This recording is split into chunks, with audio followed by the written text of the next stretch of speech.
Page 73, dialogue. The worm of conscience blinded by deadly sin. The tree of death. Thanklessness, the source of all evil. All three of them are on here. I should just read them all. Because these three powers, memory, understanding, will, are dead, everything they do is in intention or in fact is dead, so far as grace is concerned.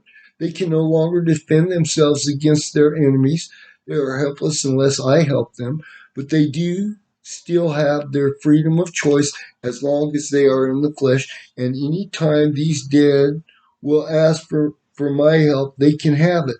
But that is the limit of what they can do for themselves. They became unbearable to themselves. They want to rule the world, find themselves ruled by nothingness, that is, by sin, for sin is the opposite of being, and they have become servants and slaves of sin. I made them trees of love through the life of grace which they received in holy baptism, but they have become trees of death because they are dead. Do you know where the tree of death is rooted? In the heights of pride, which is nourished by sensual selfishness. Its core is impatience, and its offshoot is the lack of discernment. These are the four chief vices which together kill the soul of those who are called the tree of death, since they have failed to feed it the life of grace.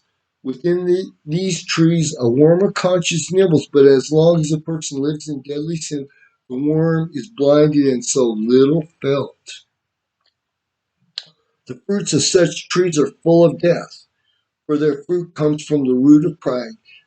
So their wretched little souls are filled with thanklessness and the source of all evil.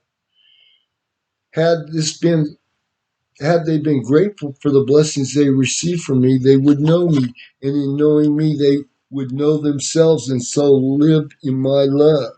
But instead, they go on, groping their way through the river as if they were blind, not seeing how completely undependable the water is.